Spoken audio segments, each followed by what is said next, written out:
సంగతులు విందాం. దయచేసి ఎవరు అటు తిరగకండి. వాక్యంలోకి వెళ్ళే ముందు మరొకసారి మీకు ప్రకటన జ్ఞాపకం చేస్తాను.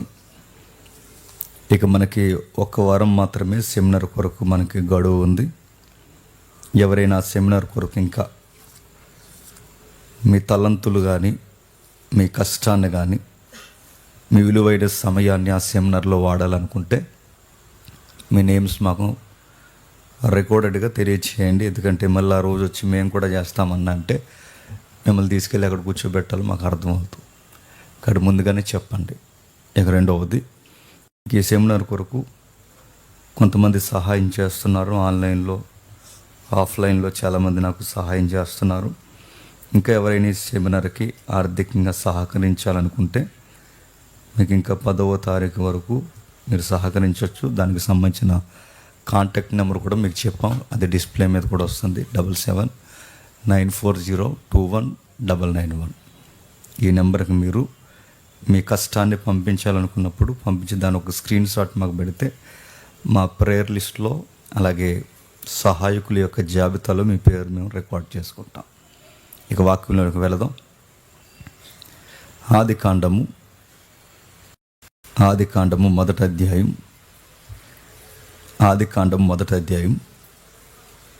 26 నుండి 27 వచనం వరకు మనం చదువుకుందాం. 28 వరకు చదవండి. ఓకే. నరులను చేయదము, వారు సముద్రపు చేపలను, ఆకాశ పక్షులను,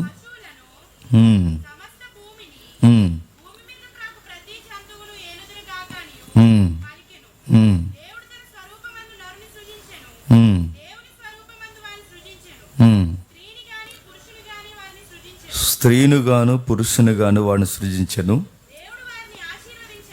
దేవుడు వారిని ఆశీర్వదించెను. మీరు ఫలించి అభివృద్ధి పొంది విస్తరించి భూమిని నిండించి దానిని లోబర్చుకొనుడి.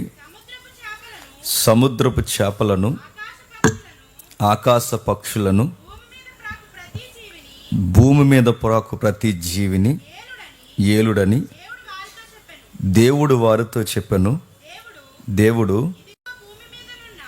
ఆగుదాం.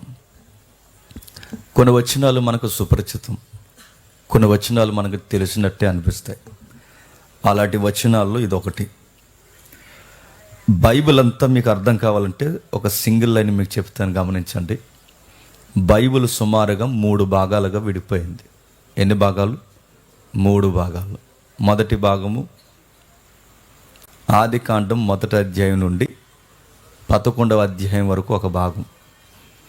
11వ అధ్యాయం నుండి బాగా వినాలి, మలాకీ గ్రంథం వరకు ఒక భాగం. మలాకీ తర్వాత క్రొత్త నిబంధన నుంచి ప్రకటన గ్రంథం వరకు ఒక భాగం. వీటిని భాగాలు అంటారు. నిబంధనలు అయితే 2 నిబంధనలు, పాత నిబంధన, క్రొత్త నిబంధన. వీటిని గూర్చి మనం తెలుసుకుంటున్నప్పుడు మీరు గమనించండి. ఇంకా దీన్ని ఒక సిస్టమేటిక్గా మనం మాట్లాడుకుంటే బైబిల్ 2 భాగాలుగా ఉంది.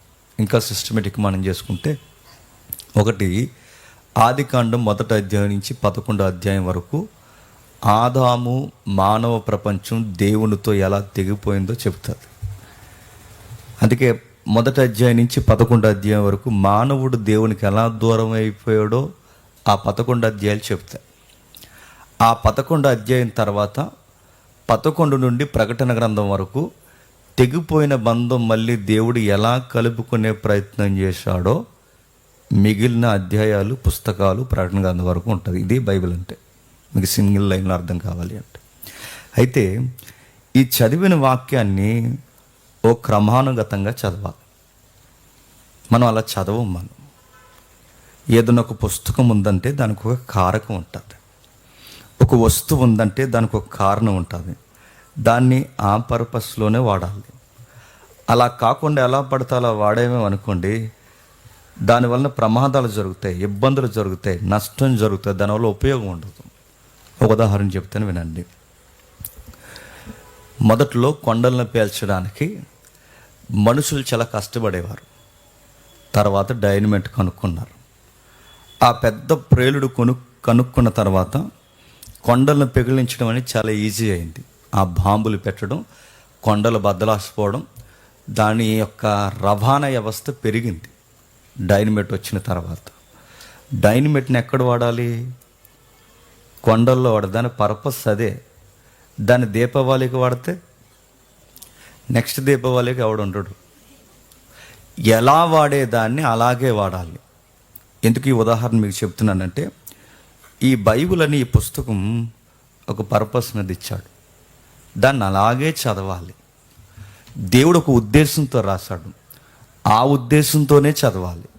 అలా కాకుండా మన ఉద్దేశాలతో చదివామనుకోండి, డైనమైట్ తీసుకొచ్చి దివాళీకి వాడితే ఎంత ప్రమాదమో, ఈ వాక్యాన్ని తీసుకొచ్చి అడ్డగోలుగా మన తలంపులతో దీన్ని బోధించి మనం మనకి దాని ఉద్దేశాన్ని వదిలేసి మనకు రాంగ్గా అప్లై చేసుకోవడం స్టార్ట్ చేస్తే అంత ప్రమాదం. అందుకే ఈ వాక్యం బట్టి రక్షణ ఉంది, ఈ వాక్యాన్ని బట్టి శిక్ష ఉంది. రక్షించే వాక్యమే రేపు జడ్జిమెంట్ డేలో మనల్ని శిక్షించడానికి కూడా నిలబడుతుంది. అంత ప్రమాదం. అందుకే దీన్ని ఎలా వాడాలో తెలియాలి.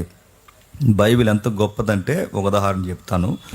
దీన్ని దేవుని ఉద్దేశానుసారంగా రాయబడింది అనడానికి ఉదాహరణ, ఆయన ఉద్దేశంతోనే చదవాలి అనడానికి మరొక ఉదాహరణ చెప్తాను వినండి.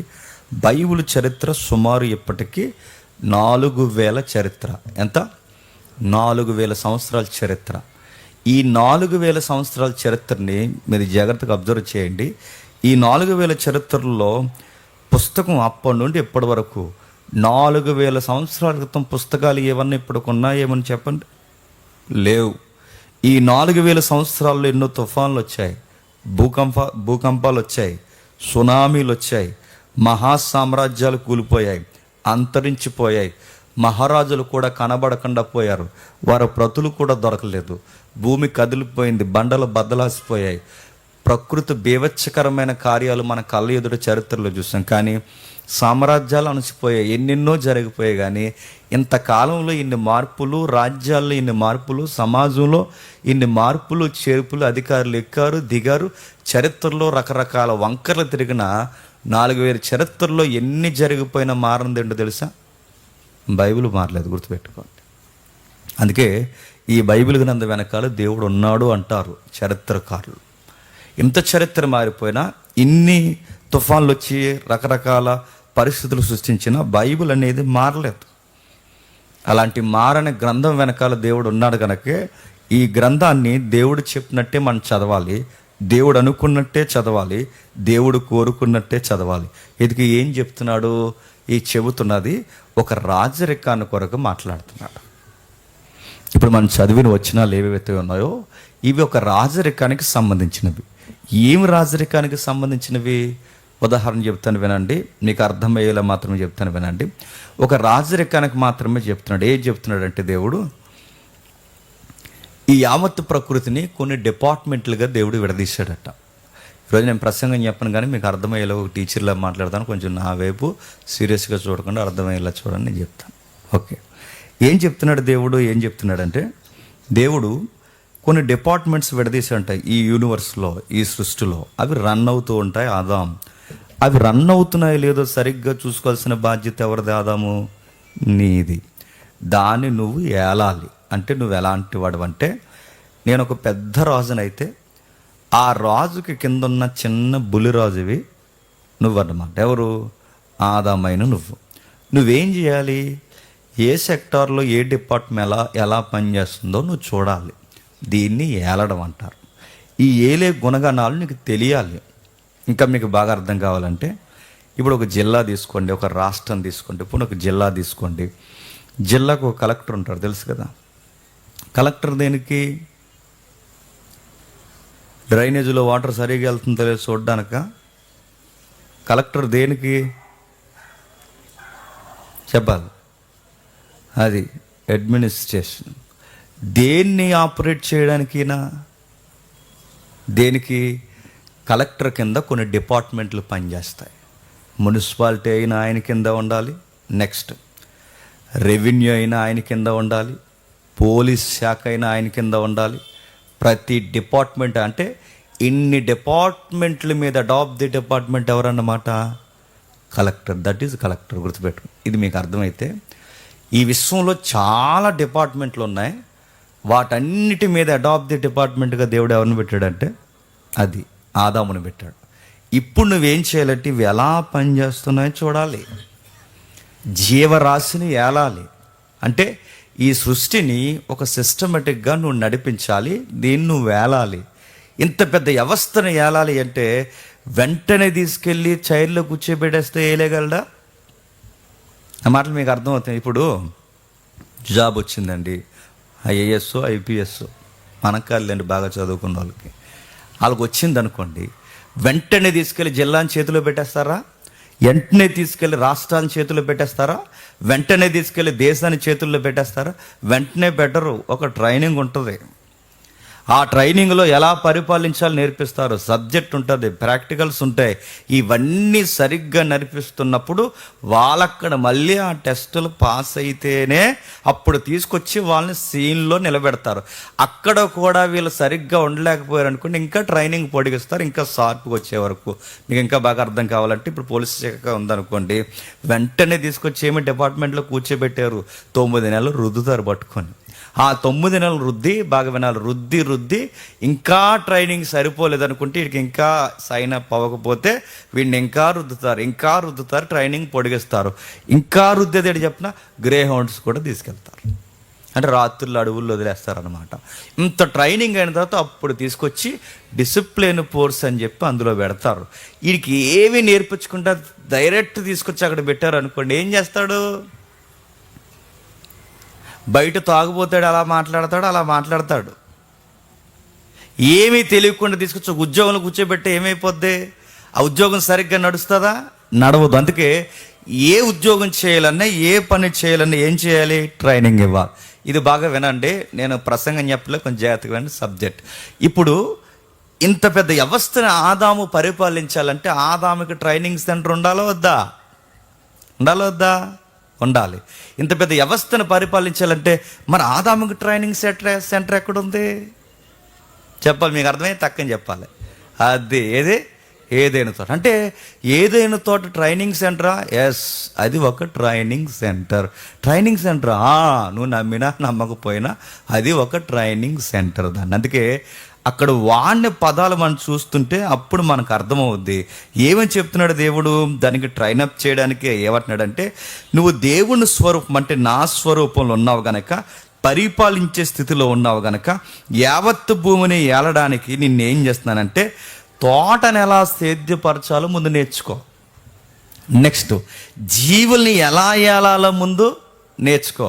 నెక్స్ట్ వాటితో ఎలా మమేకం అవ్వాలో నేర్చుకో. అందుకే మీరు చూడండి, యావత్తు జీవరాశిని వేలాలని ముందు జీవులన్నింటినీ ఎక్కడ తీసుకొచ్చాడు చెప్పాలి?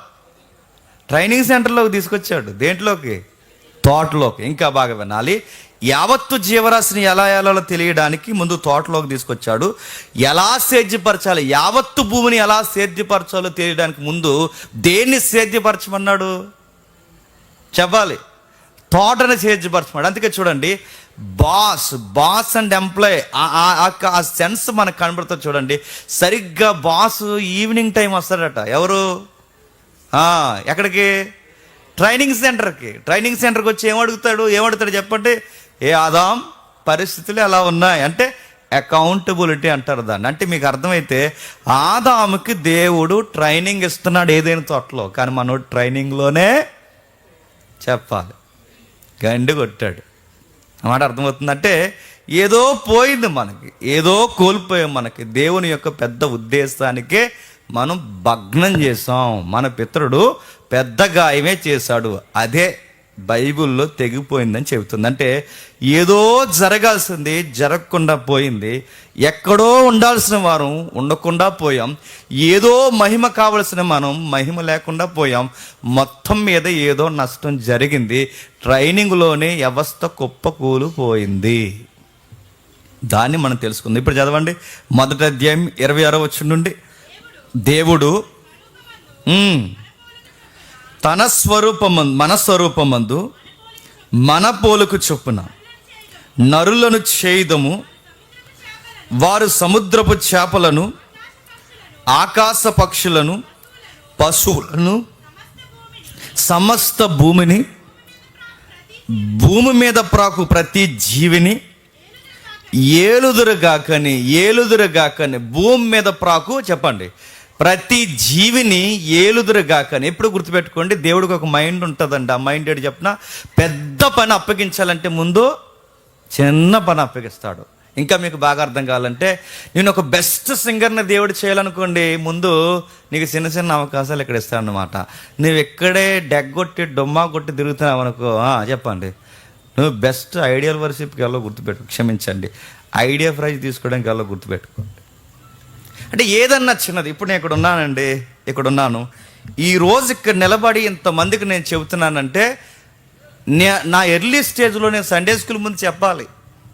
నా ఎర్లీ స్టేజ్లో ముసలోళ్ళు ఉంటారు, వృద్ధులు ఉంటారు, వాళ్ళ ముందు చెప్పాలంటే నేను నమ్మకంగా చెప్పే కొలిది దేవుడు నన్ను ఏం చేస్తాడు, వాడడం మొదలెడతాడు, పెంచడం మొదలెడతాడు. అంటే ఇది నాకు ట్రైనింగ్ పీరియడ్ అన్నమాట. ఇప్పుడు తమ్ముడు కొత్తగా అధ్యక్ష చేస్తాడు. దేవుడు అక్కడే వదిలేస్తాడా?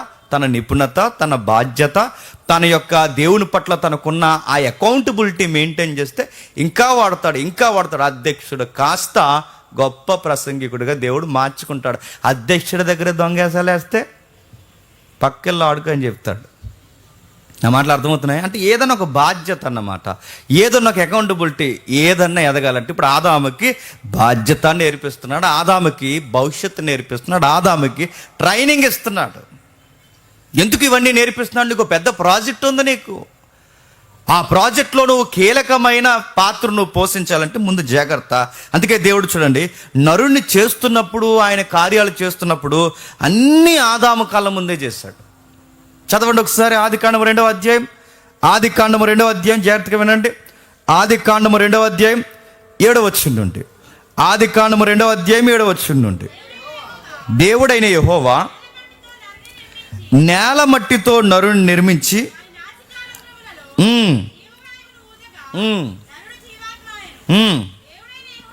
దేవుడైన యెహోవా తూర్పున ఏదెనులో ఒక తోట వేసి తాను నిర్మించిన నరుణ్ణి దానిలో ఉంచిన. జాగ్రత్తగా వినండి, వ్యాఖ్యానాలు 2 ఉన్నాయి. అందులో ఒక వ్యాఖ్యానం నాకు దగ్గర కనిపించింది. జాగ్రత్తగా అడుగుతున్న దానికి ఆన్సర్ చెప్పండి. మనిషిని ముందు చేశాడా, తోటను ముందు చేశాడా? అక్కడ ఉన్న ప్యాటర్నే చెప్పండి. మనిషిని ముందు చేశాడా, తోటను ముందు చేశాడా? అక్కడ ఉన్నదే చెప్పండి. మనిషినే ముందు చేశాడు. ఎవరిని? మనిషినే ముందు చేశాడు. అందుకే 2 వ్యాఖ్యానాలు ఉన్నాయి అంటున్నాను. మనిషినే ముందు చేశాడు. అందుకే భూమి మీద దేవుడైన యెహోవా నేల మట్టితో నరుని నిర్మించి వాడి నాసికారంధములో జీవవాయువును ఊదగా నరుడు జీవాత్మాయును. ఆ చేసిన మనిషిని ఏదేను తోటలో తూర్పున ఒక తోట వేసి తాను నిర్మించిన నరుణ్ణి దానిలో పెట్టినంటే, దానిలో పెట్టడానికి ముందు ఎవరిని చేశారు? నరుని చేశాడు. అంతే కదా? అంటే నరుణ్ణి ముందు చేశాడు, తోటను తర్వాత చేశాడు. చేస్తున్నప్పుడు ఎలా చేశాడు? జాగ్రత్తగా వినండి. చేస్తున్నప్పుడు ఎలా చేశాడంటే, మూలము కానీ వ్యాఖ్యానాలన్నీ ఇవే చెబుతున్నాయి. ఎలా చేశాడంటే ఆదాము చూస్తుండగా చేశాడట. ఎవరు చూస్తుండగా? ఆదాము చూస్తుండగా. ఎందుకు చేయాలి? ఎందుకంటే తండ్రి పనోడు అనుకోండి, కొడుకు పనోడు అవుతాడు. తండ్రి పని దొంగ అనుకోండి, కొడుకు పని దొంగే అవుతాడు. తండ్రి సోమరోడు అనుకోండి, కొడుకు సోమరోడు అవుతాడు. తండ్రి సన్నాసిగాడు అనుకోండి, చెప్పండి, వీడు సన్యాసి అవడు, చెప్పండి, సన్నాసి అవుతాడు. నా మాటలు అర్థమవుతున్నాయి లేదంటే పేరెంట్స్ అంటే చూడాలి. అందుకే బైబిల్ ఏమందో తెలుసా? తండ్రి ఏమి చేయుట కుమారుడు చూసునో కుమారుడు అదే చేయును. ఇది మీకు అర్థమైతే, అంటే దేవుడు ఆదాము కళ్ళ ముందే కొన్ని చేస్తున్నాడు. ముఖ్యంగా తనకు అప్పగించే ఆ వర్క్ని తన కళ్ళ ముందు చూపిస్తున్నాడు, పనిని తన కళ్ళ ముందు చూస్తున్నాడు. తోటను సేద్యపరచాలి. తోటను ఎలా సేద్యపరచాలో, ఏం చేయాలో తెలియాలంటే తోట ఎవరి ముందు వేయాలి? రేపు ఏలబోయే మనిషి ముందే వేయాలి. ఎలా నాటాలో, ఎలా పెరగాలో, ఎలా జరగాలో ఇవన్నీ తన ముందే చేస్తున్నాడు. ఎందుకు? నెక్స్ట్ ఈ పని చేయాల్సింది ఎవరు? నువ్వు గనక.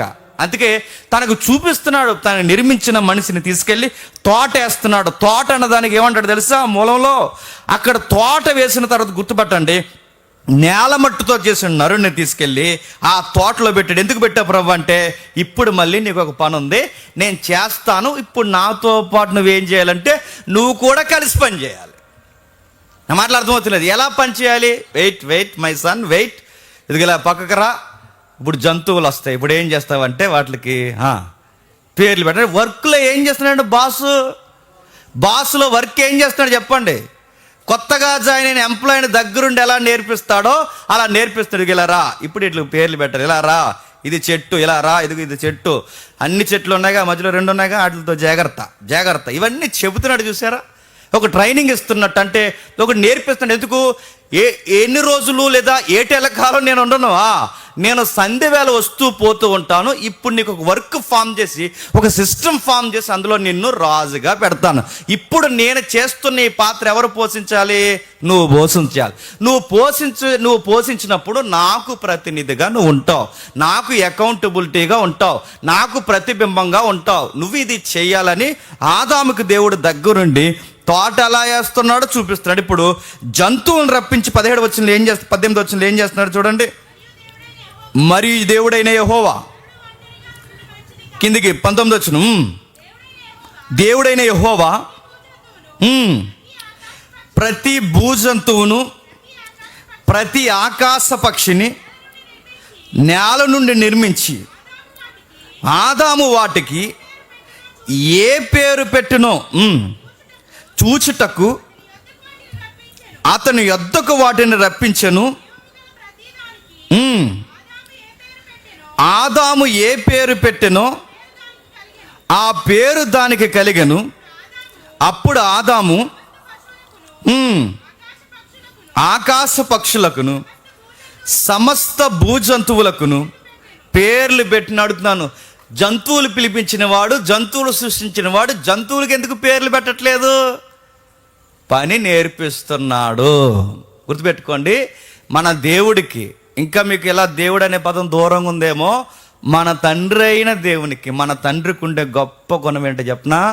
నా కొడుకులు, నా బిడ్డలు పని చేసేవారై ఉండాలి. ఎప్పుడు గుర్తుపెట్టుకోండి, దేవునికి సోమరోలు ఇష్టం కాదు, చెప్పండి, వర్క్ చేసేవాళ్ళంటే ఇష్టం. గుర్తుపెట్టుకోండి, ఏదో ఒక పని చేయాలి, పని చెయ్యాలి. కొత్త నిబంధన ఏమని చెప్పినా, పని చేయని వాడు తినడానికి, చెప్పండి, రైట్ లేదు వాడికి.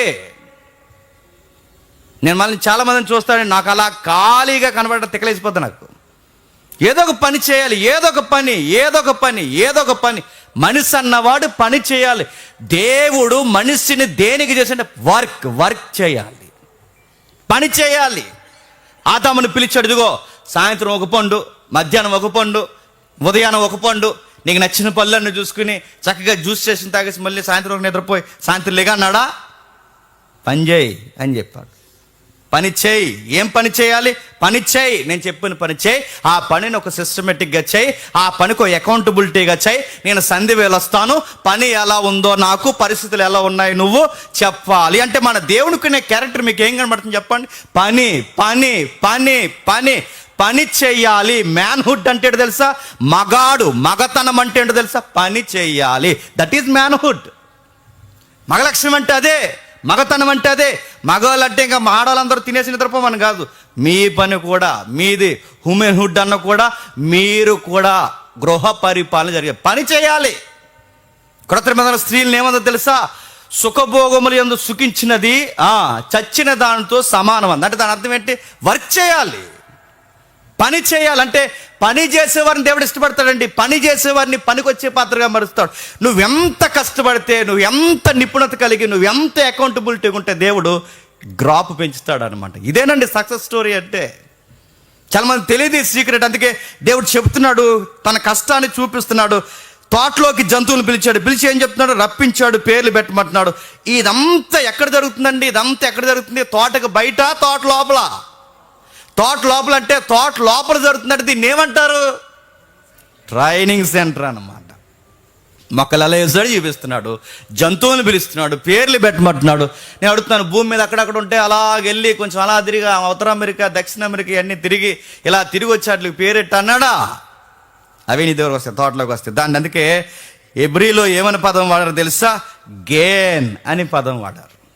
గేన్ అంటే పదం అర్థం ఏంటంటే ఒక చుట్టూ కంచె వేసి ఆ కంచె వేసిన లోపల అన్ని సమృద్ధి కార్యక్రమాలు పెట్టి, ఆహారము, సంతోషము, సంరక్షణ అన్ని పెట్టి చుట్టూ ఒక వలయంలా కంచి వేసేదాన్నే గేన్ అంటారన్నమాట. అంటే ఇప్పుడు అన్ని లోపల పెట్టాడు. అంటే ఏదైనా తోట లోపల పెట్టాడు. లోపల పెట్టి ఏం చేస్తున్నాడు? ట్రైనింగ్ ఇస్తున్నాడు. లోపల ఫుడ్ ఉంది, లోపల రెస్ట్ ఉంది, లోపల సమృద్ధి ఉంది, లోపల ఇంకేముంది, ఎలా పనిచేయాలి నేర్పిస్తున్నారు. లోపల జంతువులు ఉన్నాయి, అన్ని లోపల ఉన్నాయి. మనం అనుకుంటే ఏదైనా తోట అంటే చిన్న తోట అనుకుంటాం. తోట ఏం కాదు. నేను ఎప్పుడు నుండి అనుకుంటున్నాను ఏదైనా తోట హిస్టరీ చెప్పాలని, కానీ టైం సెట్ అవ్వట్లేదు. ఏదైనా తోటలు ఏమంటే చెప్పినా పర్వతాలు ఉన్నాయి. ఆ వాక్యం బైబిల్ ఉంటుంది, మన కళ్ళకి కనబడదు. అది నాకే కనబడుతుంది. మీరు చూపిస్తాను టైం వచ్చినప్పుడు. కష్టపడి చదివిన వాళ్ళు కనబడుతుందిలేండి. పెద్ద పెద్ద కొండలు ఉన్నాయి, నదులు ఉన్నాయి. అంటే కొండలు, నదులు, పర్వతాలే ఉన్నాయంటే ఆ ఏదైనా తోటను కూడా మీరు జాగ్రఫికల్గా చూస్తే, బైబిల్ ఇచ్చిన రెఫరెన్స్ ప్రకారం జాగ్రఫికల్గా చూస్తే ఇలా సదురుగున్న నేల మీద ఉండదు. ఏదైనా తోట గుర్తుపెట్టుకోండి, సదురుగున్న నేల మీద ఉండదు. స్నోప్ గ్రౌండ్లో ఉంటుంది. ఇలా ఉంటుంది. అంటే ఇలా ఏటవాలు ప్రాంతంలో ఉంటుంది. ఏం తోట? ఎందుకు ఏటవాళ్ళు ఉందా ఎలా చెప్పాలి? రెఫరెన్స్ ఉన్నాయి. ఎలా చెప్పగలమంటే నది పారాలి అంటే తోట మీద నుంచి తోట ఎక్కడ ఉండాలి చెప్పండి? ఏటవాళ్ళ ప్రాంతంలో డౌన్ ఉంటుంది అన్నమాట. ఇంత ఉంది ఆ స్టోరీ. ఇవన్నీ ఎందుకు చేస్తుంటే చిన్న తోట ఏం కాదు, ఒక మినీ ప్రపంచం ఉంది. ఆ ప్రపంచంలో ఆదామును పెట్టి ఇవన్నీ జరిగించి దేవుడు అంటున్నాడు, వీటితో జాగ్రత్త, వీటిని జాగ్రత్తగా పరిపాలించు, వీటన్నిటిని జాగ్రత్తగా చెయ్యి అన్నాడు. ఏం చెప్తున్నాడో ఒక్కసారి వచనాలు చదువుదాం. ఆ వచనాలు చదువుదాం. 2వ అధ్యాయం 7-8 వచనాలు చదువుదాం. దేవుడైన యెహోవా నేల మట్టితో నరుని నిర్మించి జీవవాయువును ఓదగా నరుడు జీవాత్మాయను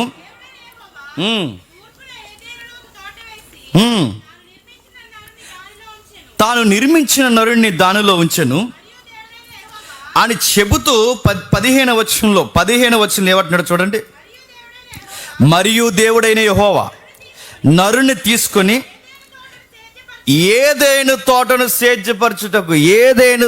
సేద్యపరచుటకు నరుణ్ణి దేవుడు ఎందుకు చేశాడు చెప్పాలి. ఏదైనా తోటను సేద్యపరచడం. బాగా వినాలి. మిమ్మల్ని క్వశ్చన్ అడిగితే నాకు ఆన్సర్ చెప్పండి. దేవుడు నరుడను ఎందుకు చేశాడు చెప్పాలి.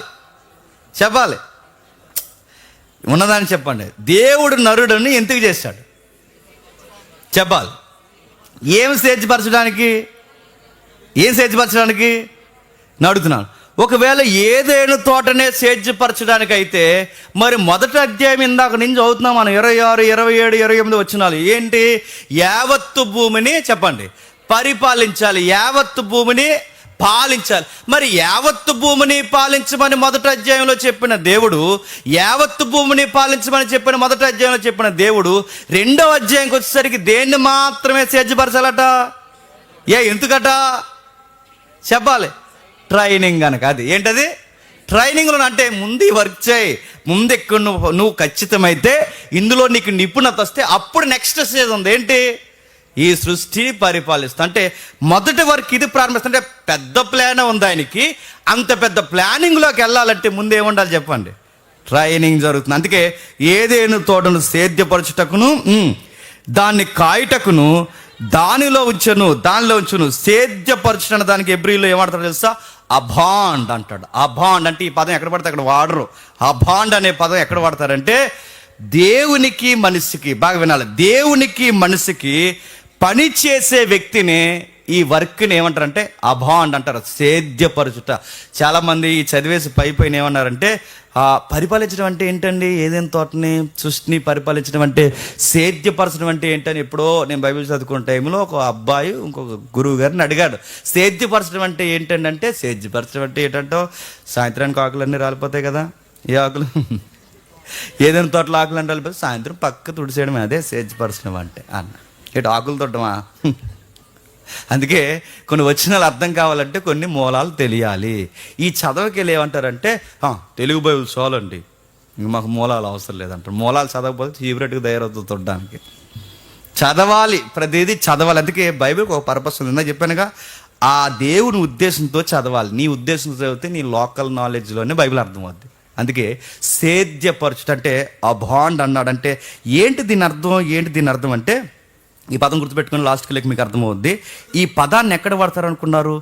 దేవునికి మనుషులకు ఒక మందిరం ఉంటే, బాగా వినాలి, దేవునికి మనుషులకు ఒక మందిరం ఉంటే ఆ మందిరంలో పనిచేసే పూజారి ఉంటాడే, ఆ మందిరంలో పనిచేసే యాజకుడు ఉంటాడే, ఆ మందిరంలో పనిచేసే దైవజనుడు ఉంటాడే, ఆ దైవజనుడు చేసే వర్క్ దగ్గర వాడే పదమే ఆ బాండ్ అనే పదం వాడతారు. అంటే ఇప్పుడు ఆదాము వర్క్ని ఏమంటున్నాడు తెలుసా?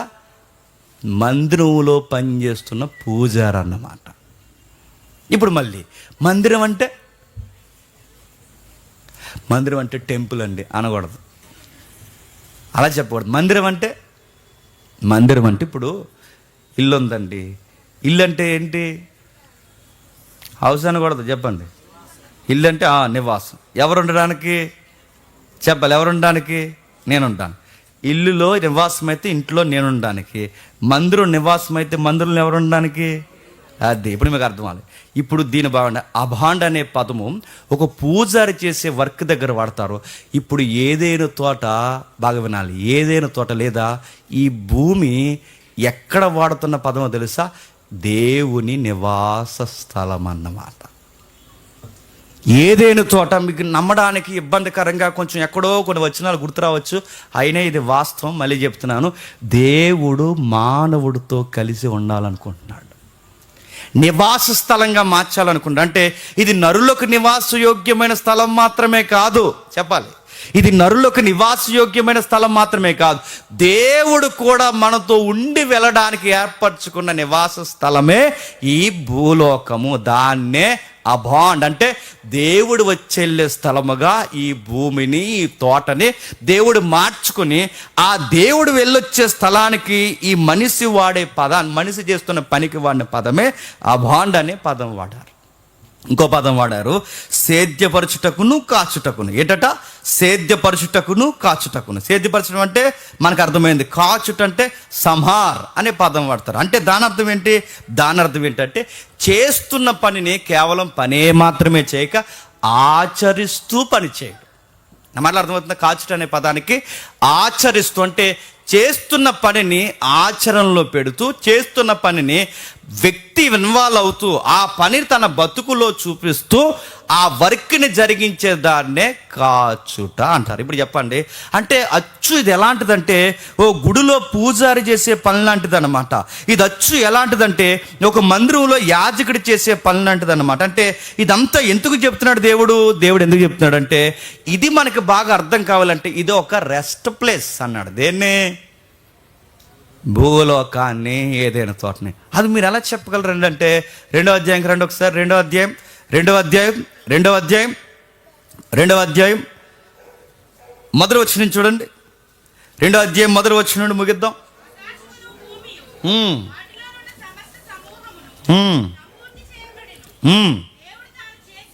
దేవుడు తాను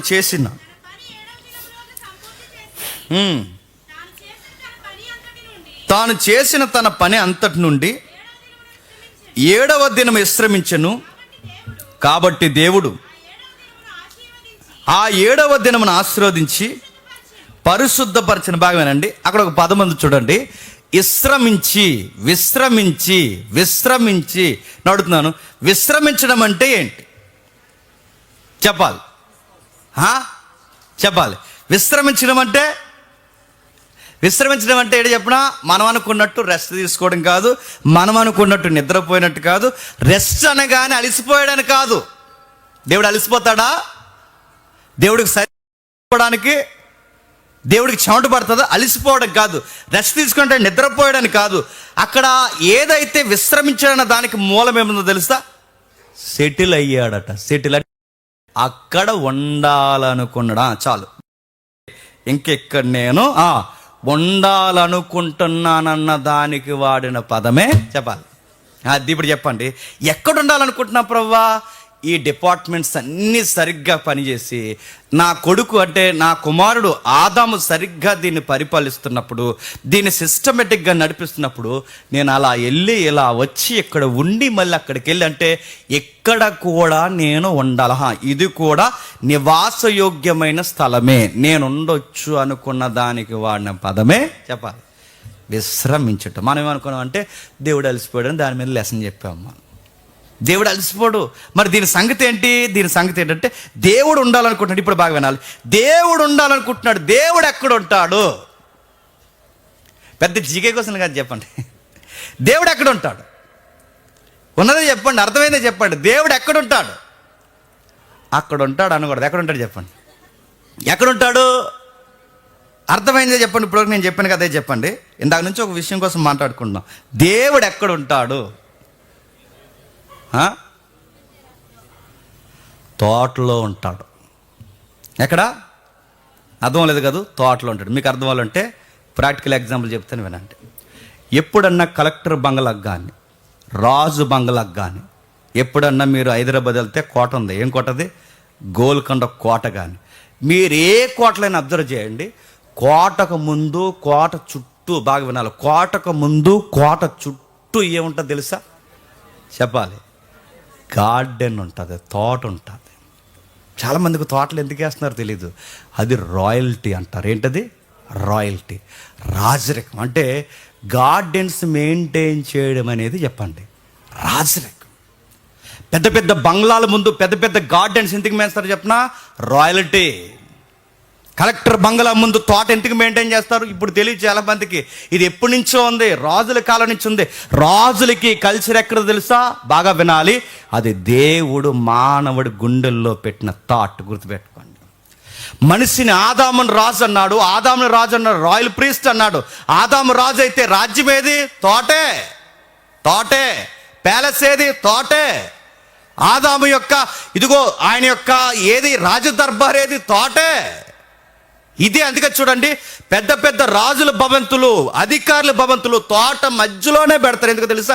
ఇది అక్కడి నుంచి వచ్చింది సిస్టమ్. మొదటి మానవుడు మెసొపొతేమియా నాగరికత నుంచే ప్రపంచం చెదిరిపోయింది కనుక, చెదిరిపోయిన ప్రపంచం ఎక్కడ డెవలప్ అయిన అధికారులు ప్లేస్ ఏంటో తెలుసా? తోటే. దేవుడు మాన్యాలు ఉంటాయి, చదవండి మీరు. దేవుడు మాన్యాలు. దేవుడు మాన్యం అంటే చుట్టూ పొలాలు ఉంటాయి, చుట్టూ తోటలు ఉంటాయి. గుడి ఎందులో ఉంటుంది? మాన్యం మధ్యలో ఉంటుంది. ఎక్కడైనా మీరు చూడండి, ఇది ఈ సంకేతం మీరు ఎక్కడైనా చదవండి, ఇదే ఉంటుంది. అందుకే ఇది ఎక్కడి నుంచి వచ్చింది? ఏదైనా తోట. కల్చర్ గుర్తుపెట్టుకోండి. దేవుడు తెచ్చిన మెసొపొతేమియా నాగరికత. అందుకే దేవుడు ఎక్కడున్నా కూడా తోటలో ఉన్నాడు. అందుకే ఆ తోటే ఆలయం. ఆ తోటే ఆలయం. ఆలయం అనగానే ఓ గుడి, ఆ గుడి కింద మనలో గంట ఇలా ఆలోచించకండి. ఆలయం అనగానే అది నివాస స్థలం, అది ఒక మందిరం. అంటే ఈ భూమే ఒక మందిరం, ఇక భూమే ఒక నివాసం. అంటే దేవుడు నిలబడే స్థలము గాను, దేవుడు ఉండే స్థలము గాను, దేవుడు పాదపీఠం గాను, దేవుడు నిలిచినే స్థలం గాను ఈ భూమిని చేసుకున్నాడు. దానికి ట్రైనింగ్ పీరియడ్గా ఏదైనా తోటను పెట్టాడు. మనోడు అక్కడే గండు కొట్టాడు. ఇంత పెద్ద ప్రాజెక్ట్ పెట్టాడు దేవుడు. అందుకే ఆ దేవుడు తన చిత్తానుసారంగా సృష్టిని చేశాడు. ఈ భూమిని ఒక అర్థవంతంగా చేసి విశ్రమించాడు. ఎందుకు విశ్రమించాడన్న దానికి అక్కడే ఉన్నాడు, సెటిల్ అయ్యాడు అని అర్థం. ఇంకా అర్థం కావాలంటే, ఇంకా మనకు అర్థం కావాలంటే మరొక వచనం అక్కడే చూడండి. మీరు జాగ్రత్తగా చదివితే అదే ఆది కాండము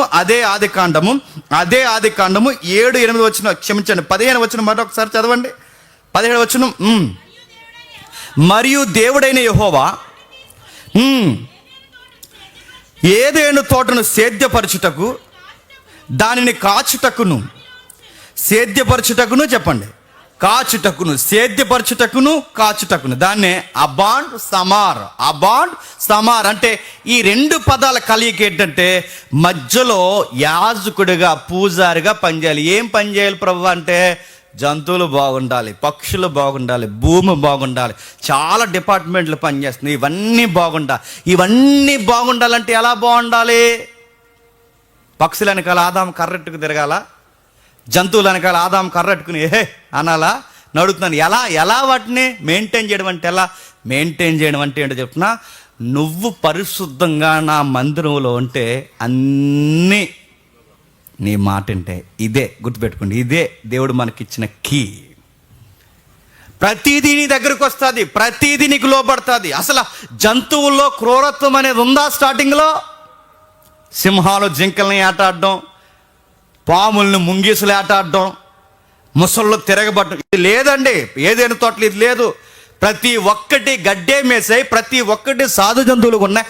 మరి ప్రకృతిలోకి జంతువులు ఏట క్రూరత్వం ఎలా వచ్చింది? పాపం వచ్చిన తర్వాత చెప్పండి, సృష్టిలోనికి క్రూరత్వం, వేట మొదలైంది. అంతకుముందు లేదు. ఇదంతా అంతే, ఒక సాధు జీవితం, ఒక చక్కటి జీవితం, ఇవన్నీ ఉండేది పోయింది.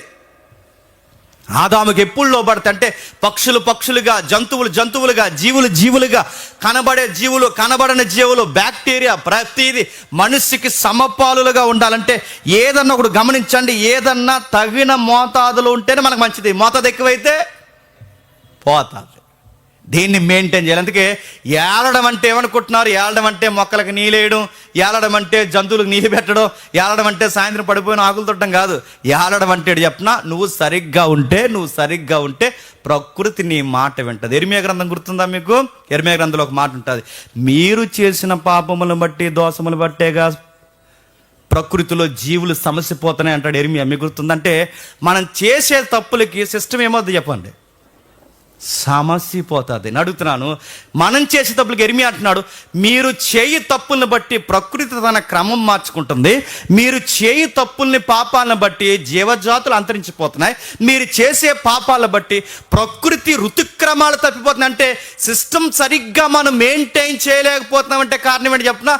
దేవుని ఎదుట సరిగ్గా మనం ఉండకపోతే సిస్టమ్ మనం సరిగ్గా మెయింటైన్ చేయలేము. మనం అనుకుంటున్నాం పక్షులు పోతున్నాయి, పిచ్చుకలు పోతున్నాయి, డేగలు పోయే, జంతువులు అంతరించిపోతున్నాయి, పుల్లు అంతరించిపోతున్నాయి, ఎంతుకలు అంతరించిపోతున్నాయి, నీలో దైవ స్వరూపం అంతరించిపోయింది గనక సృష్టిలో ఉన్న ప్రతి డిపార్ట్మెంట్ ఏమవుతుంది చెప్పండి? అంతరించిపోతున్నాయి. మంచు పర్వతాలు కరిగిపోతున్నట్టు ఎందుకు కరిగిపోతున్నాయి? నీ లక్షణాలు నీలో కరువైపోయాయి కనుక కరిగిపోతాయి. పడాల్సిన వర్షాలు ఎప్పుడో పడాల్సిన వర్షాలు డిసెంబర్లో పడుతున్నాయి. డిసెంబర్లో వర్షాలు ఏంటండి? డిసెంబర్లో వర్షాలు పడుతున్నాయి. ఎప్పుడో రావాల్సిన వర్షాలు ఇప్పుడు పడుతున్నాయి, ఎప్పుడో కాయాల్సిన ఎండలు ఇప్పుడు కాస్తున్నాయి. సిస్టమ్ మారిపోతుంది. ఎందుకు మారిపోతుంది? ఎంత వికారంగా తయారవుతుంది చూడండి. రోజు రోజుకి సిస్టమ్ ఎంత విచిత్రంగా తయారైపోతుంది. అసలు ఎప్పుడైనా విన్నామా? మీరు ఎప్పుడైనా విన్నారా? అసలు రాజమండ్రిలో భూకంపం ఏంటంటే ఎప్పుడైనా విన్నారా? మధ్య వచ్చింది, విన్నారా? వచ్చినట్టు కూడా వెళ్తాం, మనకు మత్తు తినేది పడుకున్నాం. మొన్న వచ్చింది 2-3 వారాల క్రితం, తెలుసా? అలా వచ్చి అలా పోయింది. దేవుని కృప అలా వచ్చింది. అలా వచ్చుంటే అందరూ సెటిల్ అయిపోదు. రాజమండ్రిలో భూకంపం ఏంటి? రాజమండ్రిలో భూకంపాలు ఏంటి? మనకి రావడం ఏంటి? అసలు రాజమండ్రిలో ఎప్పుడన్నా సుడుగుండాలు లాంటి తుఫాన్లు వస్తాయి అనుకున్నావా? ఎక్కడో వెస్టర్న్ కల్చర్లో వస్తాయి. మనకు రావడం ఏంటి? రామాలయం సెంటర్ను సుడుగొట్టేసింది, మీరు చూసారు లేదో. ఇక్కడ రావడం ఏంటంటే యూనివర్స్లో తేడా వస్తుంది. ఆదాముకి అదే చెప్పాడు, నువ్వు సరిగ్గా ఉంటే అన్ని డిపార్ట్మెంట్లు, అంటే నువ్వు కలెక్టర్ రాటోడివి, నువ్వు సరిగ్గా ఉంటే అన్ని డిపార్ట్మెంట్లు సరిగ్గా ఉంటాయి. తలకాయ నువ్వే సరిగ్గా లేకపోతే ఒక్క డిపార్ట్మెంట్ సిస్టమేటిక్గా ఉండదు. ఇది పరిపాలించడం అంటే ఆదామైనా, మనుష్యుడైనా, నువ్వైనా, నేనైనా దేవునికి మధ్యవర్తిగా, రాయల్ ప్రీస్ట్గా, రాజైన యాజకుడిగా మనం పనిచేస్తే దేవుడు అన్నాడు, ఈ తోటలో నువ్వే కాదు, ఈ తోటని యావత్తు భూమిని తోటగా మలిసి ఈ తోటలో నువ్వక్కడే ఉండవు, మీతో పాటు చెప్పండి నేను కూడా ఉంటానడానికి చేశాడండి. దీన్ని వండించామా? ఆయన్ని నువ్వు ఉంటే మాకు కంఫర్ట్గా లేదు, నువ్వు రాకు, మాకు నచ్చినట్టు తిరిగేసి, మాకు నచ్చినట్టు తినేసి, మాకు నచ్చినట్టు శ్రద్ధ లేకుండా నిద్రపోయి లెగిస్తాం మేము, మాకు ఒక బాధ్యత, ఒక పాడు మాకు ఏమొద్దు, మాకు నచ్చినట్టు మా ఆవిడ ఏది చెప్తే అది చేస్తాను. ఆవిడ చెప్పింది చేయడు కదండి నేను, ఆవిడ ఏది చెప్తే అది చేస్తాను, ఇంకా అలా ఆవిడ తుమ్మమంట తుమ్ముతాను, దగ్గుమంట చెప్తాను, నువ్వు చెప్పింది మాత్రం నేను చేయను అన్నాడు. అన్నందుకు ఏమైందండి? దేవుడు ఎప్పుడైతే దూరం అయ్యాడో ఆకలికి ఏడ్చాం. దేవుడు ఎప్పుడైతే దూరం వెళ్ళాడో రోగాలకు ఏడ్చాం. దేవుడు ఎప్పుడైతే దూరం జరిగాడో పండాల్సిన పంట పండడం మానేసింది. దేవుడు ఎప్పుడైతే దూరం అయ్యాడో ఎండకి ఎండాం, వానకు తడుసాం, బట్ట కొరకు ఏడుస్తాం, నీరసాలకు ఏడుస్తాం, లేని మరణం తెచ్చి మీదేసుకున్నాం. అందమైన జీవితం ఏదైనా వనం లాంటి జీవితం ఎడారి జీవితం అయిపోయింది. ఇది మీకు అర్థమైతే ఇది తెగిపోయింది. ఈ తెగిపోయిన దాన్ని దేవుడు చరిత్రలో అక్కడక్కడ అలా చూపిస్తూనే వచ్చాడండి. కానీ మనకు అర్థమవుతుంది అలా చూపిస్తూ, ఇది మీ లైఫ్, ఇది మిస్ అయిపోయారు, ఇది మీ లైఫ్ అని చూపిస్తూనే వచ్చాడు. అందుకే మనం అలా నేను చరిత్ర చెప్పాను, కానీ ఇంకా టైం అయింది. అలా మనం చదువుకుంటూ వస్తే రాజుల గ్రంథంకి వచ్చేసరికి ఒక విచిత్రం కనబడుతుంది. చూడండి ఇమేజ్ ఒకసారి ప్లే చేయం. 6వ అధ్యాయం చూడండి. మొదటి రాజుల గ్రంథం 6వ అధ్యాయం. మొదటి రాజుల గ్రంథం 6వ అధ్యాయం ముగిద్దాం. మొదటి రాజుల గ్రంథం 6వ అధ్యాయం 29వ వచనం నుండి.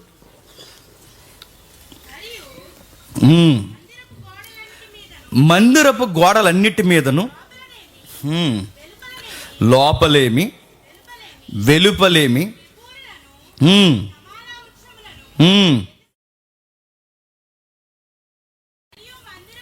ఏం చెక్కించాడట? ఆ ఇమేజ్ చూడండి. ఇది సొలొమోను మందిరం.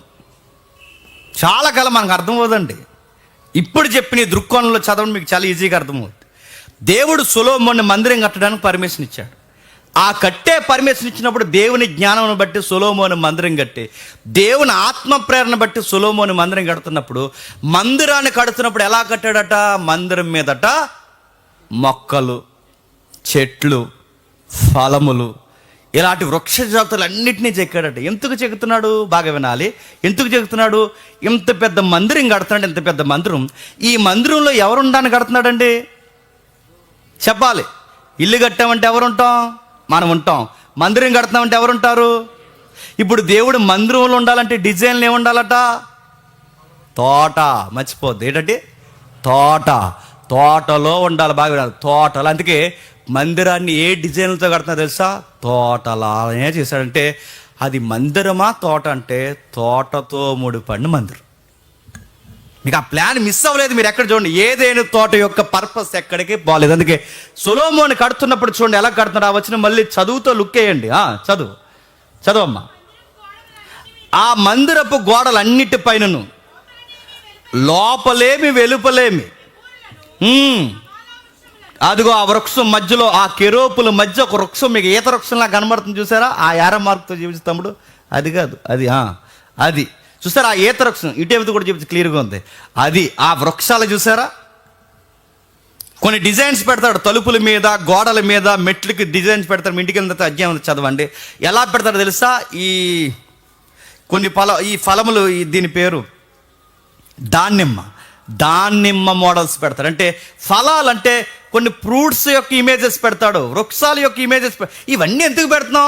ఇది ఏదైనా తోట ఇమేజ్. ఇప్పుడు చెప్పండి, రాజు ఎక్కడుంటాడు తెలుసా? చెప్పాలి. గార్డెన్లో ఉంటాడు. ఎక్కడుంటాడు?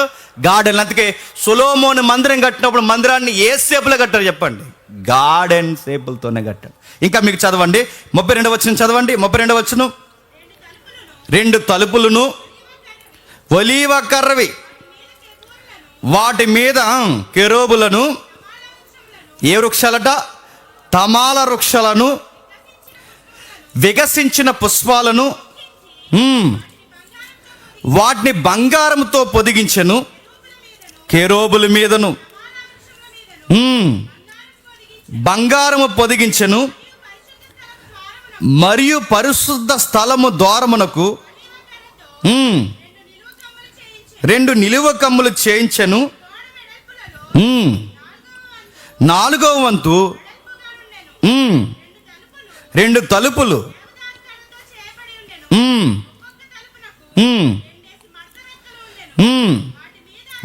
వాటి మీద అతడు కెరూబులను, వికసించిన పుష్పములను చెక్కించి, ఆ చెక్కిన వాటి మీద బంగారు రేకులు పొదిగించిన 36. మరియు లోపలున్న శాలను 3 వరుసలను చెక్కించిన రాళ్లతోనూ, ఒక వరుసను దేవదారు దూలములతోనూ కట్టింది. ఎక్కడ చూడండి వృక్షాలు, చెక్కలు, ఇవే మీకు కనబడుతుంది. అంటే ఏదైనా తోటని ఎలా అయితే దేవుడు చూపించాలనుకున్నాడో అదే ఇమేజ్ ఎక్కడ జీవిస్తున్నాడు చెప్పండి? సొలొమోను మందిరంలో చేస్తున్నాడు. అంటే ఇప్పుడు ఇక్కడ పని చేస్తున్న వారు బాగా వినాలి. ఎలా పని చేయాలి? ఇందాక మనం చదివాంగా, అబాండ్ సమార్. అంటే ఇప్పుడు ఈ తోటలో ఆదాము పని చేస్తున్నప్పుడు ఏ వర్డ్స్ అయితే బైబిల్ ఉపయోగించిందో అదే పదాలు మళ్ళీ ఎక్కడ ఉపయోగించారు తెలుసా? యాజకుడు పని దగ్గర ఉపయోగించారు. ఎక్కడ? యాజకుడు. అంటే ఇప్పుడు యాజకుడు చేస్తున్న వర్క్ ఎలాంటిది? సేద్యపరచుట కాచుట. అంటే ఏదైనా తోటని ఎలాగైతే సేద్యపరచాడో, ఏదైనా తోటని ఎలాగైతే కాచాడో అదే వర్క్ మళ్ళీ దేవుడు ఎవరికి ఇచ్చాడు చెప్పండి? దైవజనులకు ఇచ్చాడు. సేద్యపరచడం కాచినప్పుడు మందిరం, ఇప్పుడు సంఘం ఉంది, సంఘాన్ని సేద్యపరచాలి, కాయాలి. సాధ్యపరచడం కాయడం అంటే ఇక్కడికి వచ్చిన వయసులో వాళ్ళు ఎలా ఉన్నారో చూడాలి, సంసారాలు ఎలా ఉన్నారో చూడాలి, చిన్నోడు పెద్దోడు అధ్యక్షుడు ఎవరెవరు ఏం చేస్తున్నారో చూడాలి. ఇవన్నీ చూడాలి. వీటన్నిటిని బట్టి అకౌంటబిలిటీ దేవుడిని ఎవరిని అడుగుతారో తెలుసా? నిన్ను అడగడు. చెప్పండి. ఇక్కడ నిలబడ్డాడే రాయల్ ప్రీస్ట్గా, ఆయన అడుగుతాడు. మేము వచ్చి మిమ్మల్ని అడిగితే నువ్వెవడం మమ్మల్ని అలా అడగడానికంటే ఎలా ఉంటుంది చెప్పండి? తోట బయటకు పో, నీకు బయట ఇంకో తోట ఉంది, అక్కడికి పో. నువ్వు ఇందులో ఉన్నప్పుడు అడుగుతారు, టైంకి ఎందుకు రావట్లేదు అడుగుతారు. ఈ పని ఎందుకు చేయలేదో అడుగుతారు. ఇది ఎందుకు నువ్వు అకౌంటబిలిటీ మెయింటైన్ చేయవు అడుగుతారు. ప్రతి దాన్ని అడుగుతారు. ఎందుకు తెలుసా? దేవుడి మందిరం. బాగా వినాలి. దేవుడి మందిరం అంటే ఏదేను తోటలో మిస్ అయింది సొలొమోను మందిరంకి వచ్చింది.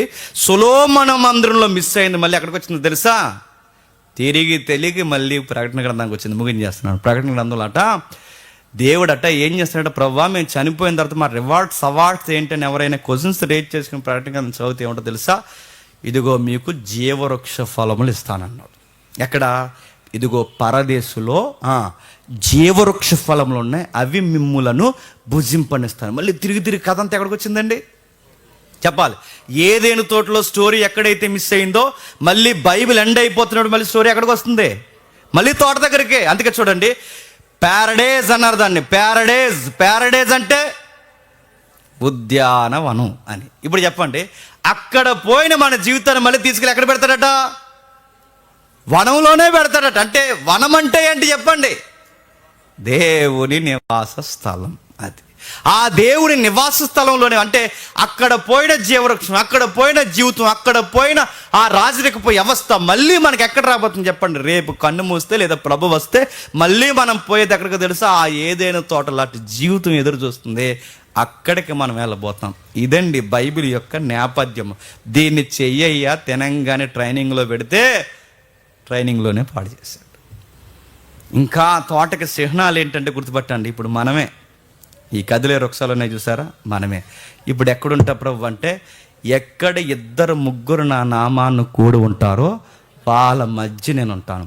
నేను అడుగుతున్నాను, ఎక్కడ 2-3 ఆయన నామాన్ని కూడుకుంటారో వాళ్ళ మధ్య ఆయన ఉంటానన్నాడు. నేను అడుగుతున్నాను, ఆ మధ్యలో నువ్వు ఉన్నావా? ఎగ్గొడ తిరుగుతున్నావా అని అడుగుతున్నాను. నేను ఉన్నావా?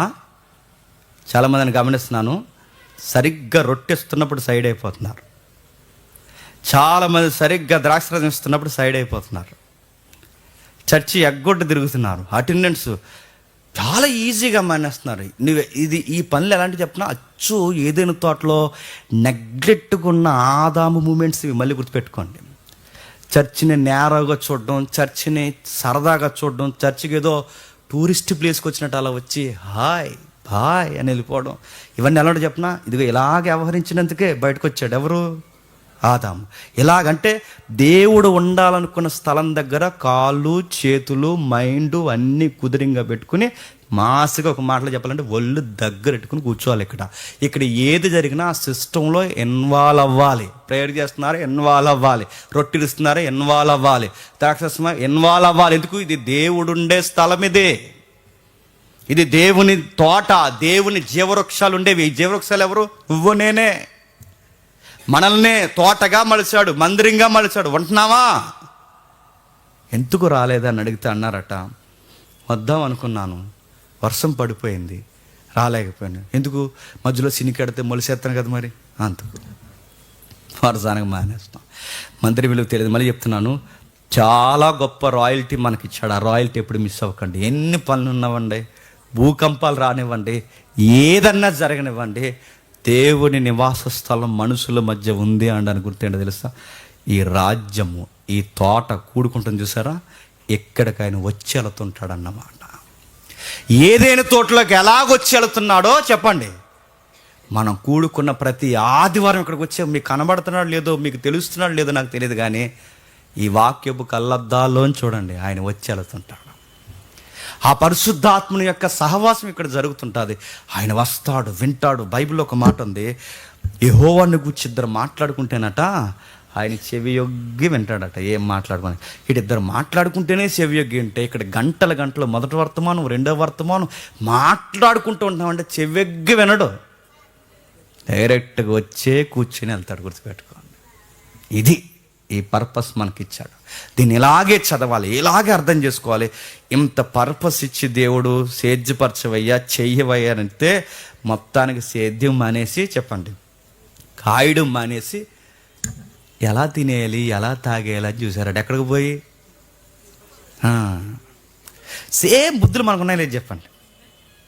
సేమ్ బుద్ధులు మనకున్నాయి. చెప్పని పని మానేస్తాం. ఏం చేస్తున్నాం? ఇవాళ ఆదివారం ఎక్కడికి పోయి తినేయాలి, ఎక్కడ తిరగాలి, ఇవే పనులు మనకి. ఇవే పనులు చూడండి, ఎక్కడ బాధ్యత లేదండి, ఎక్కడ బాధ్యత లేదు. ఆదాముని అడిగాడు, ఆదాము నీకు పని అప్పగించాను, నీకు ఇన్ని చేశాను, ఏం చేసావయ్యా, నీ పని ఏంటంటే మళ్ళీ బాధ్యతగా చెప్పాడా, తప్పు అయిపోయింది ప్రవ్వా, నీ వర్క్ నేను నెగ్లెక్ట్ చేశాను, నీ వర్క్ నేను సరిగ్గా చేయలేకపోయాను, బాండింగ్ తెగిపోయింది ప్రవ్వా, నాది మిస్టేక్ ప్రవ్వా అంటే బాగుంది. ఎంత బాధ్యత లేని మాట తెలుసా, అంత ఆవిడే చేసింది అన్నాడు. ఆవిడేమన్నది, అంతా సర్పమే చేసింది. బాధ్యత ఉన్న మాటలండి. నిన్ను అడిగినప్పుడు నువ్వు చెప్పు. సంఘం కూడా అంతే, నిన్ను అడిగినప్పుడు నువ్వు చెప్పు. నేను కదండి అంతా ఆయన చేశాడు అనుకో, నిన్ను అడుగుతున్నావు నువ్వు చెప్పు. నిన్ను అడిగినప్పుడు నువ్వు చెప్పు. పక్కోడి మీద దోసేసుకున్న లక్షణాలు ఎవరి అనుకుంటున్నారు? ఆదాము లక్షణాలే. ఇదే మాట అడిగితే ఆదాము ఏమన్నాడు, చెప్పట్లేదు సరిగ్గా. చెప్పకుండా ఏం చేశాడు, బాధ్యత మర్చాడు, యాజకత్వాన్ని పక్కన పెట్టాడు, రాయల్టీ ఏదైతే ఉందో దాన్ని పక్కన పెట్టాడు. దేవుడు అన్నాడు, రాజరికాన్ని మెయింటైన్ చేయలేనప్పుడు రాజగృహంలో ఉండడానికి వీలు లేదు, చెప్పండి, బహిష్కరణ, బయటికి వెళ్ళిపోమన్నాడు. అంతే. ఎందుకు? ఈ రాయల్టీలో నువ్వు ఉండాలి అంటే ఏది నీకు రాజరికం లేదు. రాజరికం లేనప్పుడు రాజుకోటలో ఉండడానికి నీకు రైట్ లేదు. అందుకే తోట వెలుపులకు వెళ్ళిపో అన్నాడు. బయటకు వచ్చేసాం. తోటలో ఉన్నప్పుడు రాయల్టీ ఎలా ఉందండి? పండ్లు వస్తాయి, ఆరోగ్యం బాగుంటుంది, హెల్దీగా ఉంటాం, వర్క్ చేస్తాం, వర్క్కి తగ్గ తిండి ఉంటుంది, అంత సమృద్ధి. అంటే ఒక కంచి వేయబడిన ఒక సురక్షితమైన ఒక రెక్కల చాటున మనం ఉంటాం. అది పోగొట్టుకున్నాం, బయటకు వచ్చాం, చెమటగా అరుస్తున్నాం. రెక్క ఆడితే కానీ సామెత వచ్చింది, డొక్కాడదని. ఏదో పెద్ద స్లోగన్ అనకండి, అది శాపం. అది రెక్క ఆడితే కానీ చెప్పండి, రెక్క ఎందుకు ఆడుతుంది, డొక్క ఎందుకు ఎండుతుంది, శాపం వచ్చింది కనుక. మనం అనుకుంటాం మాకేం చెమట ఎక్కట్లేదండి, మేము సాఫ్ట్వేర్ అన్నారంట. మాకేం చెమట పడుతుందండి, మేము సాఫ్ట్వేర్, మాకు ఏసీ ఉంటుంది, సెంట్రల్ ఏసీ. అంటే చెమట ఒకటే ఎక్కదు, చెప్పండి, రావాల్సిన రోగాలన్నీ వస్తాయి. ఎందుకు ఇలా మెడబెట్టేసింది చెప్పండి? సాఫ్ట్వేర్ ఇది శాపమే, చెమట ఎక్కదంతే. ఎందుకు ఏళ్ళు ఇలాగ అయిపోయినాయి కొన్ని రోజులకి? సాఫ్ట్వేర్ అమరాదు. ఏదో కష్టం నడుతుంది, కష్టం లేకుండా ఫుడ్ వస్తుందా? బాధాకరమైన మాట్లాడి చెప్పిన, జీవవృక్ష ఫలాలు తినే మన బతుకు చివరికి గడ్డి తినే బతుకులు అయిపోయినాయి. దేవుడు ఏమన్నాడు తెలుసా, గడ్డి తిని బతుకుతావు అన్నాడు. ఏం తినాలట? గడ్డి. లేదండి మేము ఈ కర్నూలు మైసూరు వాడుతున్నామండి మేము, అంటే గడ్డే. లేదా మేము రైస్ పెద్ద వాడడం అంతా నార్త్ ఇండియా స్టైల్ ఉండడం అది అంతా మేము గోధుమ రొట్టెలు తిన్నాడు, గోధుమలు గడ్డే. నువ్వేదైనా తిను, గడ్డే గడ్డే గడ్డే తిని బతుకుతున్నావు. అసలు జీవవృక్ష ఫలాలు తిని బతికే బతుకులో చెప్పండి, గడ్డి తిని బతుకుతున్నావు. మళ్ళీ ఇది రావాలంటే ఏం చేయాలి ప్రభు అంటే, అక్కడ తెగిపోయిన బంధాన్ని ఆదాము చేయలేదు, అక్కడ తెగిపోయిన బంధాన్ని ముగించేస్తున్నాను. మళ్ళీ ఆ అకౌంటబిలిటీ ఎవరిలో అడిగాడు తెలుసా? ఈయన గారికి ఒక జ్యేష్ఠపుత్రుడు పుట్టాడు. ఎవరు? మన అన్నయ్య, మన ఎజెండా, మన లక్షణాలన్నీ ఉంటాయి ఆయనకి. ఎవరు? కయ్యేను. ఆయన పుట్టాడు. పుట్టి ఆయన ఏమన్నాడు? ఇదే మాట ఆయన అడిగాడు. ముగించేద్దాం చూడండి ఒకసారి. 4వ అధ్యాయం ఆదికాండము 4వ అధ్యాయం 9వ వచనం చూడండి. యెహోవా నీ తమ్ముడైన ఏబేలు ఎక్కడున్నాడని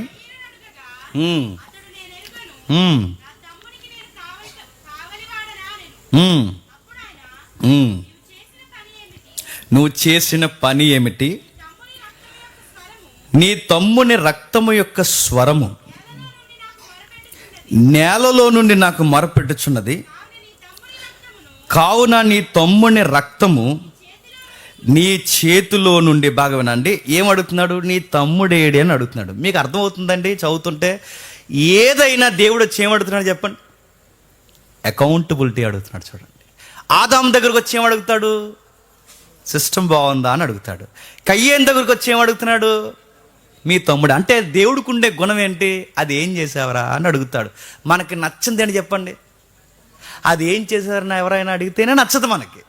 మనల్ని ఎవరు అడగకూడదు, మనల్ని ఎవరు ఏమనకూడదు, అసలు మనకు ఎవరు ఏ పని చెప్పకూడదు. ఇలా తినేసి ఇంత పొట్టలు పెంచుకుని అలా తిరిగి మనం అలా తిరుగుతుంటే ఎవ్వరు అసలు మనం అనకూడదు. అసలు ఏ పనిలోకి వెళ్తున్నావరా అని కూడా అడగకూడదు మనం. ఎందుకంటే నామోసి మనకి, మళ్ళీ ఆ నీరసానికి నామోసి మనకి. ఎవరు అడగకూడదు, ఏ వర్క్ చేయని అడుగుతున్నాను. మళ్ళీ వాళ్ళు చెప్తున్నాను, సిగ్గు, సీము, నెత్తురు మళ్ళీ అడుగుతున్నాను. ఇలాంటివి ఏమన్నా పని చేస్తే ఏదో ఒక వర్క్ చెయ్యండి. దేవుని పిల్లల లక్షణాలు పని చేయాలండి, పని చెయ్యాలంతే. ఏదో ఒక పని చేయాలి. అవసరమైతే ఇంట్లో పనులు అంట్లైనా కడుగు, ఏదో ఒక పని చేయి, ఏదో ఒక పని చేయి.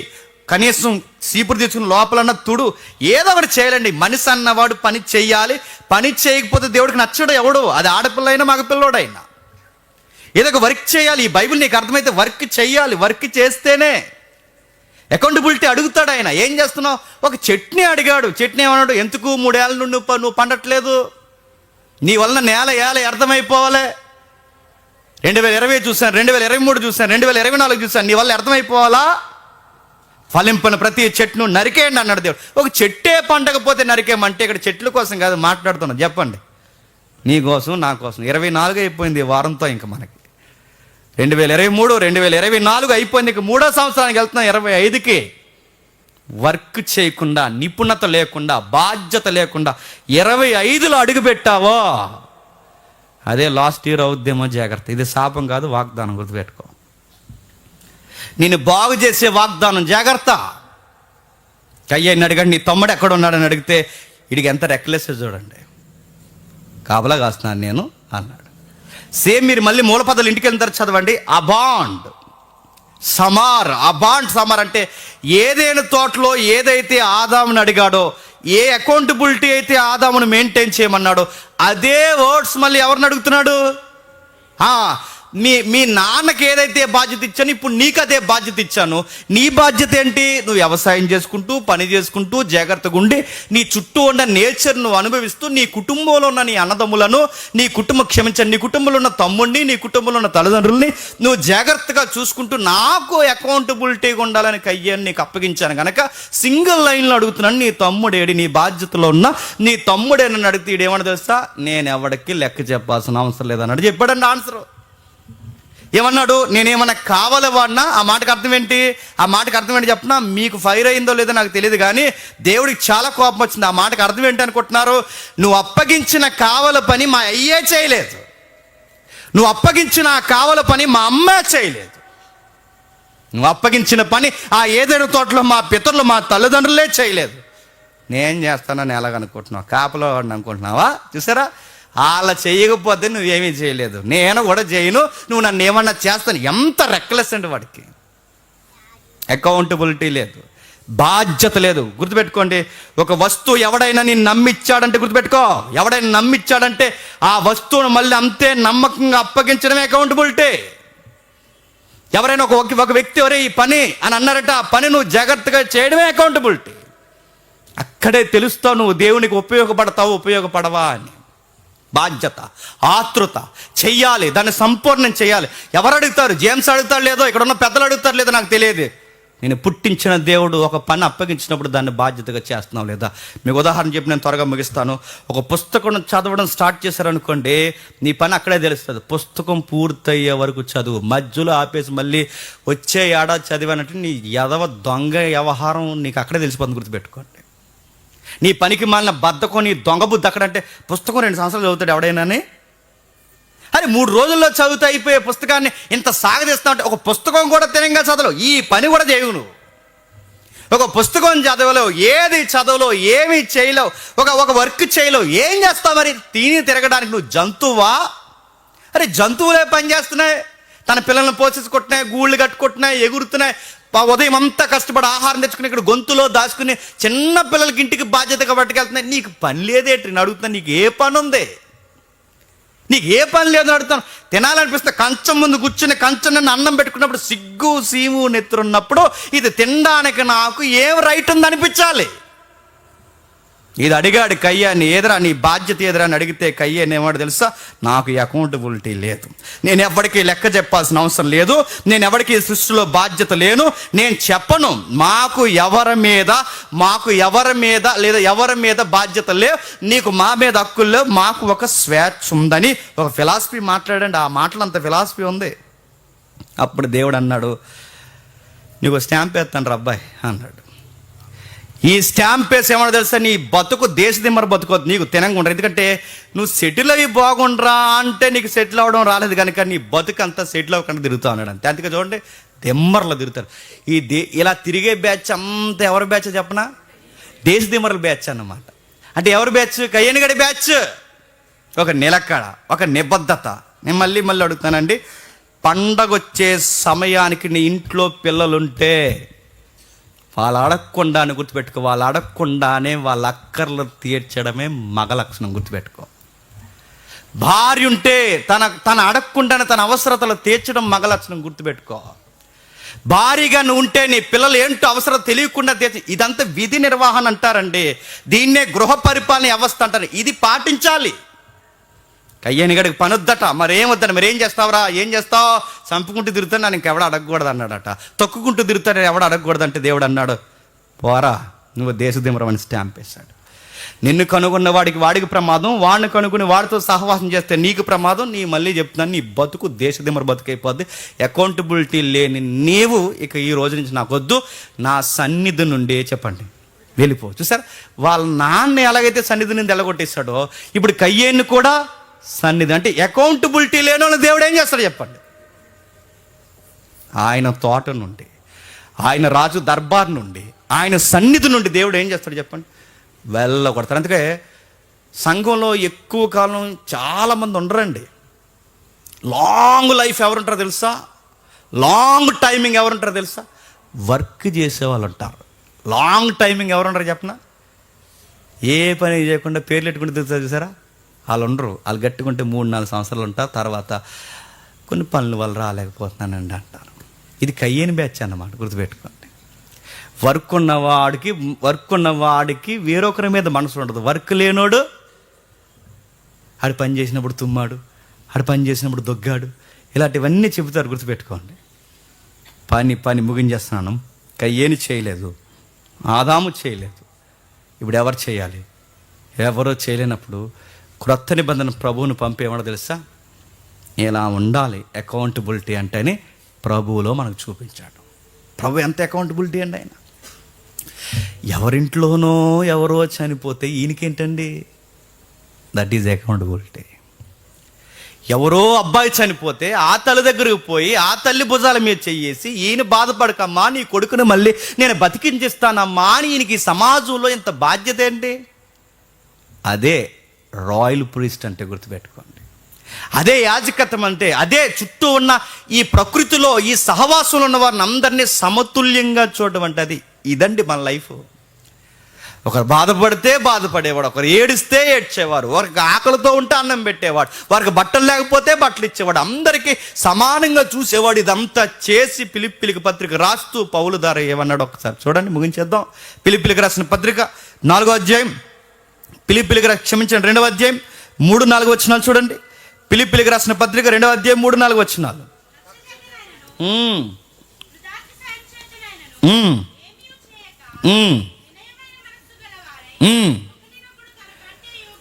ఒకనికొకడు తనకంటే యోగ్యునిగా ఎంచుచు మీలో ప్రతివాడును తన సొంత కార్యములు మాత్రమే కాక, అది ఇప్పుడు చెప్పండి, మన సొంత కార్యాలే కాక, చెప్పండి అసలు ప్రాబ్లం ఏంటి చెప్పినా, మన సొంత కార్యాలే మనం చేసుకోం. చెప్పండి, ఇతరుల కార్యాలు మనం చేస్తామా? మనకి దేవుడు అప్పగించిన మన కార్యాలే తినంగా చెయ్యం, ఇతరుల కార్యాలు మనం చేస్తామా? బాగా వినాలి. ఏదైనా తోటలో దేవుడు ఏదైతే చెప్పాడో, కయ్యేను దగ్గర ఏదైతే చెప్పాడో, మళ్ళీ సంఘానికి సహోదరులు కూడా ఏం చెప్తున్నాడు? నీ కోసం నువ్వు బతకరా, నీ చుట్టూ ఉన్న వ్యవస్థ కోసం బతకరా అని చెప్తున్నాడు. కానీ మనం ఎవరి కోసం బతుకుతాం చెప్పండి? నేను చుట్టూ ఉన్న కోసం బతకను. చెప్పండి, నా ఇల్లు, నా పిల్లలు, నా ఉద్యోగం, నా బంధువులు, నా రక్తం, మా మీసాలు, ఇలాగే బతుకుతాం మేము. మా తాతలు మీసాల మీద నిమ్మకాయలు నిలబెట్టారు, మా తాతల వంశాలు కాపాడుకోవడానికి మేము పుట్టాం. ఒక అకౌంటబిలిటీ ఉందండి. నేను మళ్ళీ చెప్తున్నాను, నీ ఇంట్లో వాళ్ళకి రోగం వస్తే నువ్వు వెళతావు, నా అన్న వారికి ఇబ్బంది లేకపోతే నా అని పీక్కునే ఎవడైనా వెళ్తాడు. గుర్తుపెట్టుకో, నీకు సంబంధం లేదు, ఏ బీరకాయ పీసు లేకపోయినా అక్కడికి పోయి ధైర్యం చెప్పడానికి నిలబడతావు. చూసావా, అది అకౌంటబిలిటీ అంటే. గుర్తుపెట్టుకో, వీడికి ఏం కలిసి వస్తుందో ఏం కలిసి రాదు. ఎందుకురా నువ్వు ఇలా చేస్తున్నావు అంటే, దేవుడు అన్నాడు, మీ కార్యాలు మీరే చూసుకోనక, చెప్పండి, ఇతరుల కార్యాలను కూడా చూడాలి. ఈ వర్క్ కయ్యేని చేయమన్నాడు, ఈ వర్క్ ఆదాముని చేయమన్నాడు, ఈ వర్క్ మానవాళ్ళని చేయమన్నాడు. ఈ వర్క్ ఎవరు చేయకపోతే సంఘాన్ని పిలిచి మీరైనా చేయండి అన్నారు. చేస్తున్నావా? మన వరకు చేయం, పక్కోళ్ళ వర్క్ చేయం. ఒక మాటలో చెప్పాలంటే అసలు దేవుని వర్క్ అంటే ఏంటో మనకి తెలియదు.